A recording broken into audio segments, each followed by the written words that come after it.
Alright, so I made a homemade front hitch for a tractor.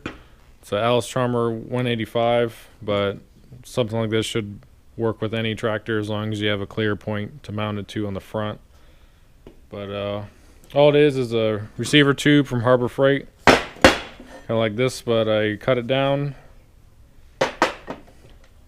welded it to a 1/4-inch plate like this. I did 3 passes with a stick welder, put a 1/4-inch brace on it like that. I put a chain hook on the bottom of it for fun.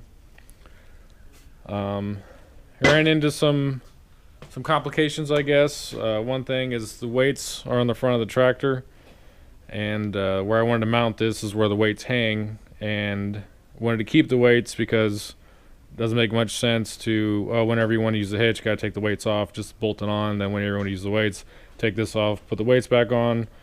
Let's just have them both on there. So with the weights slid all the way over on either side of it, there's 6 weights. I only had about 4.5 inches to play with, so I got a little skinny in there, but we made it work. Ran into a couple issues. One is since the weights are on either side of it, I should have made this longer. If this was like, this hole was clear out here maybe, then it would have cleared, but that was an oversight.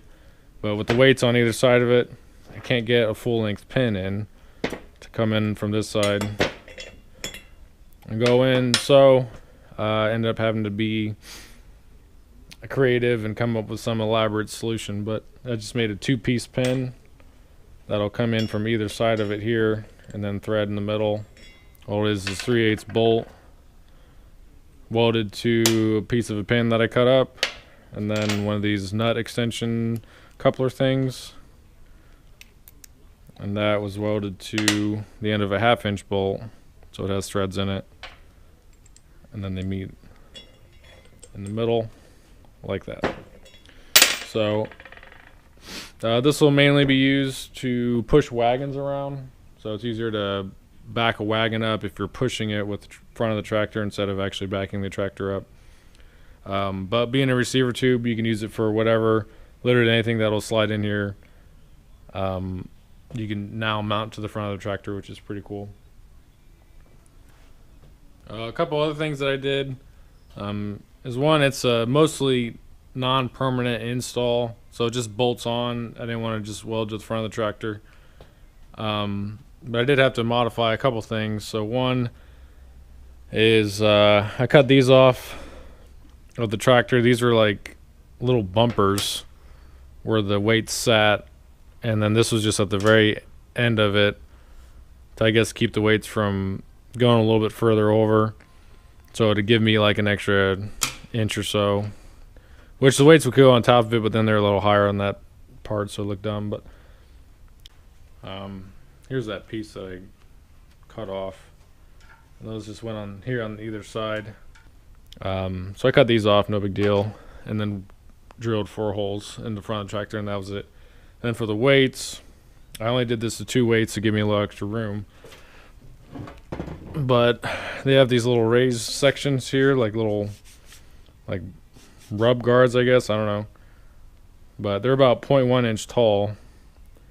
So on one way I ground them off on both sides, and on the other one I ground them smooth just on one side, and it gives me just that extra hair, and it actually helped because before it fit but not a whole lot of wiggle room, and now I can at least get the pin in there a little easier.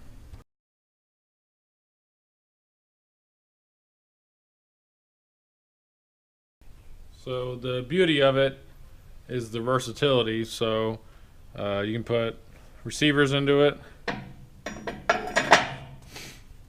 and obviously have different receivers for different things, different shapes, sizes, have different balls on them. This can push around a trailer.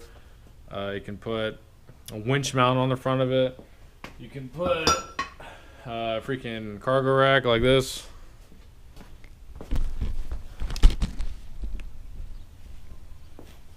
Anything with a 2-inch receiver.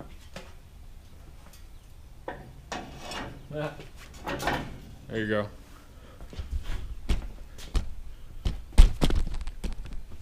Put that in there if you really want to.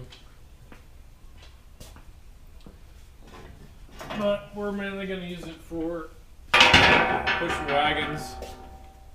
And, you know, wagon ton about there. So I did get a drop, adjustable drop receiver here. And that'll hang out in there just like that. Go up, down. It's a little too long, I think, but that's the other beauty of it, is it can easily be taken out. And then it's relatively flush fitting. Alright, here's a trick for getting the cross pin through. So everything's lined up. I just kind of slide those over, or rotate them rather. That's in. The other side. There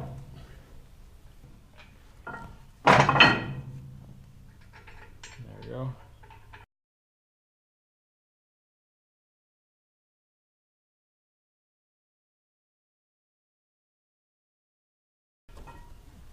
And it's in.